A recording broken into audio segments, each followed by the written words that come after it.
Eden Zero Chapter 244 is out, and another stellar chapter. I have to admit, I was not expecting certain answers and even characters to come into the story this quickly for this section, but I ain't complaining, and I like it all the same.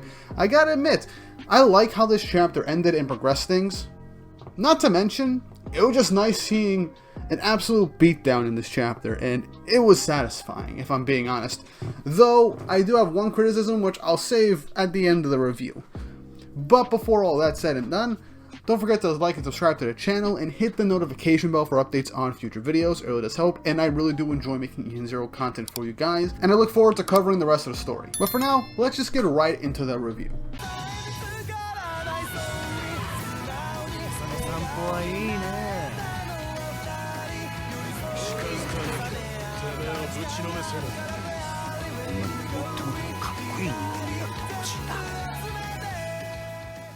So chapter 244 of Eden Zero, titled Iron Rain.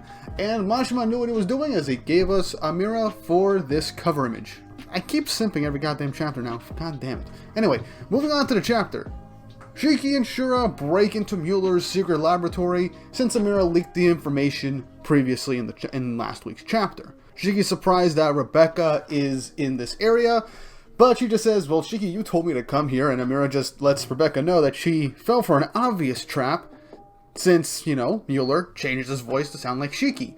Again, it's still a major criticism for this section of the story, considering how smart Rebecca is and has been proven to be. This is still irks me, but I'll let it go for now, but I still don't like the fact that she was tricked so easily. Anyway, Amira just says that she's been tracking Mueller for a while, and she's been intercepting all of his communications. So she figured that now was the best chance for her to get close to him, so she impersonated Happy, and here they are now. And Pino confirms that it was Amira that sent them a message to come to the place that they were, even though they almost got blown up in the process.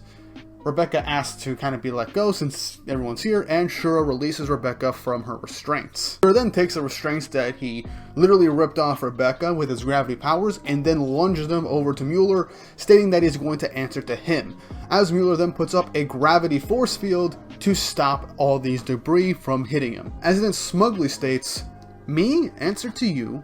Dear me, I think you've forgotten whom my powers originally belonged. Zenolith, the king of gravity." As, from the posture, I assume he is using gravity center. It doesn't state it, but he increases the gravitational pull in the area, weighing everyone down. Rebecca, Pino, and Amira fall straight to their butts, as Shiki and Shura are seemingly struggling to maintain their footing. Mueller then goes on to say that he has a gravitational power that is strong enough to compress an entire planet if he wanted to, and thinks, maybe I could just crush you and all of Narrow Planet 1 if I really wanted to right now. Maybe I should. But Amira just says, please, this isn't a tiny planet like Foresta, you couldn't possibly pull that off. But Mueller just says, would you like me to test this hypothesis? As he is then double teamed and punched in the face simultaneously by Shiki and Shura as they move in and then punch him on both sides of his face, literally sandwiching him with blood gushing out of his nose. As Mueller is like, I don't get it, how is this possible? How could you move this gravitational field? Everybody should be moving more slowly. This is ignoring the theory of relativity. You know, Mueller's rambling at this point. Again, completely insane, trying to rationalize every single thing that's happened, even though it's fairly obvious that Shiki and Shura are, well, they have gravity ether gear too, so it makes sense that they could actually make it so they could move in a gravitational field. But then Mueller states that it's time to change his plans, and he's going to order all the drones in the airspace to crash into the surface of Narrow 1, which is basically literally Iron Rain like the chapter states, as if all those drones fall onto the planet's surface, it'll cause immense damage to the planet, and it'll literally harm all the citizens, even potentially killing them, as we get an image showcasing what that could potentially look like. Amira states that they definitely don't want that, and she asks if you guys could come and help them out, as Rebecca asks, guys, because remember, Amira has basically always worked alone in the previous universes when she was introduced, since she is a spy. So we actually get to see who she is working with, and this ties into where she said Rebecca's information is outdated in the previous chapter. As we cut to the airspace above Narrow 1, as we see a bunch of the drones making a beeline to basically crash into the planet, as everyone's noticing that they're falling down onto the surface of the planet, as they're not just diving, and they all know if they crash to the planet, it's gonna deal a lot of damage.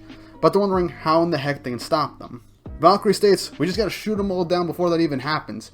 As Homura states, well, their numbers are too great. As someone comes in saying, let us help. As it's revealed, a racer of the Oration Sace Interstellar arrives, saying that the cosmos is my canvas and I won't let him mess it up. As the Oceans are wondering who he is, and it is revealed that he is a member of the Oration Sace Interstellar. And they're kind of glad that they got backup now, as 4 more spaceships come in to assist. As Holy is back, which, thank you Mashima, I think we were all wanting more Holy. As she states now it's time to do some cleaning, Feather returns as well, stating that it's about time they commence the operation, and Jaguar is here too, saying them to offer their prayers to the stars and strike down the evil. And the next member we see, the 5th member, is actually Victory. So he has taken Justice's spot in the Interstellar, which is actually really cool. So we have 4 of the original Interstellar from the previous universe, with the first replacement being Victory. And let's be honest, he was my favorite member of Justice's little trio, because he had common sense and he was a pretty reasonable guy, which honestly I think he deserves this. Do I want to say promotion?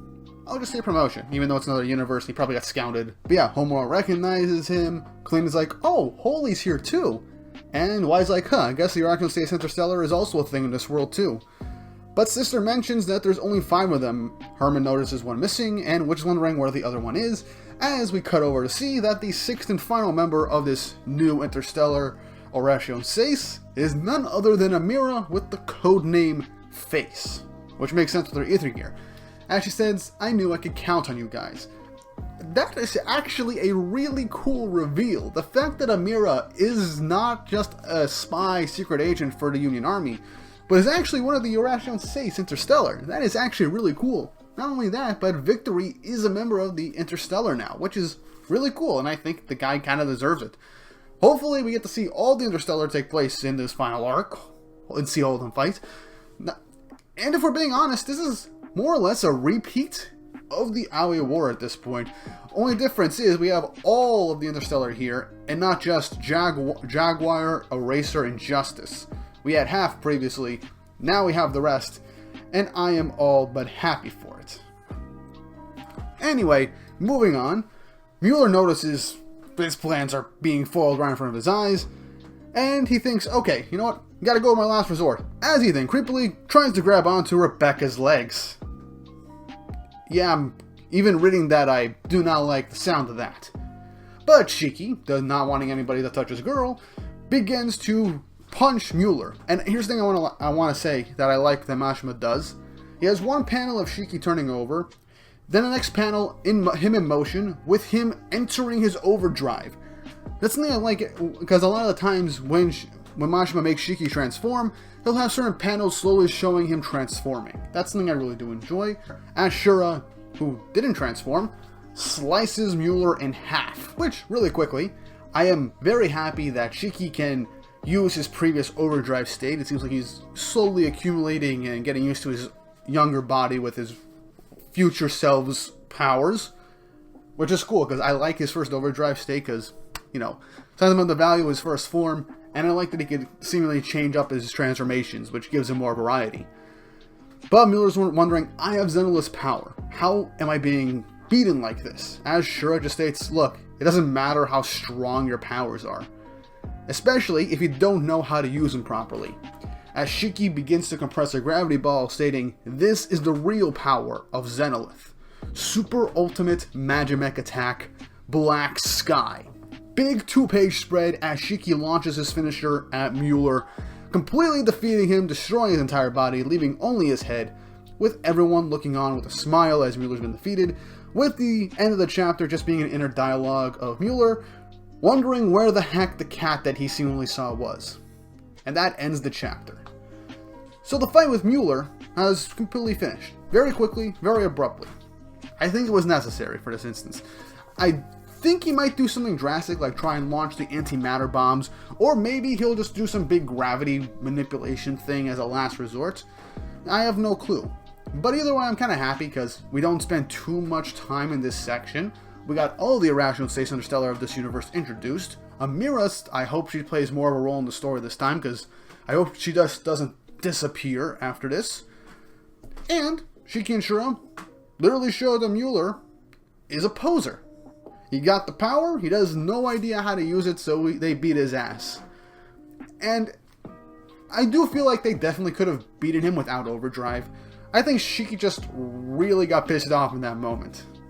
So, I'm happy with it. But one quick note I want to state, I do think that instead of Black Sky, Shiki should have used Ziggy's move, Gravity Drain, I think that was what it was called, when he stole the Ether Gear from Nero in Universe 2, in the Aoi War arc.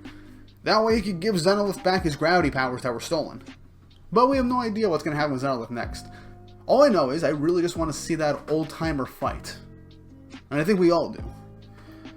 But yeah, that seems to have solved the situation so far. We have no idea until the next chapter. Maybe Void will make his appearance in this section of the story, declare war against all of mankind, you know, extermination of everything, extermination of Mother, you know, all that jazz. And maybe we'll get to see the rest of the Irrational States Galactica, like Freya and White Joker, I think. I forgot all their names. Either way, I'm excited to see what happens next. All I know is that I'm excited. I like this chapter, and it was enjoyable. It was kind of funny. While I wish we could have seen Shiki and Shura do a full-on gravity battle against Zenolith, it makes sense that Zenolith is kind of a poser, because he does have all that power, he just has no goddamn idea what to do with it. So it makes entire sense that he was taken out, and I think a one-sided beatdown was necessary. But one thing I kind of hope that Mueller isn't gone is I want to see Jin and Clean confront the Doctor, because not only did he, you know, torture Hermit in the original universe, but he also tortured and even mutilated the two siblings. So with how Mashima's had Jin's dialogue in the previous chapters, I feel like Jin needs to confront Mueller, because Hermit, she confronted Mueller in the previous universe on the Foresta arc, dealing a finishing blow, punching him out and all that. So I feel like Jin and Clean need to confront the Doctor in this section of the story before they move on. I feel like that's unfinished business since he's still here. So I feel like that really does need more attention put on it. But yeah, that's basically chapter 244 of Eden Zero. I enjoyed it. I liked the quick finale to this false Zenolith section. There might be more. I mean, we got the antimatter bombs introduced again in this chapter, so that something might happen with that. We got the Interstellar revealed. Amira hopefully maintains her status as an important character in the story. And I just liked the one-sided beatdown that Shiki and Shura gave to him. But what did you guys think of this chapter? Leave your thoughts and opinions in the comments section down below, as well as theories for where the story can go on next. And if you haven't already, like, subscribe, and hit the notification bell for updates on future videos. It really helps, and it shows you guys like the Eden Zero coverage on the channel. Hopefully I keep these reviews up weekly, as I probably should have been doing for this entire time. Who knows? But I am still very hyped to see what happens next with Eden Zero, and I cannot wait to cover each and every chapter from this point forward. And with all that said and done, I hope you guys enjoyed, and I hope you all have an awesome day.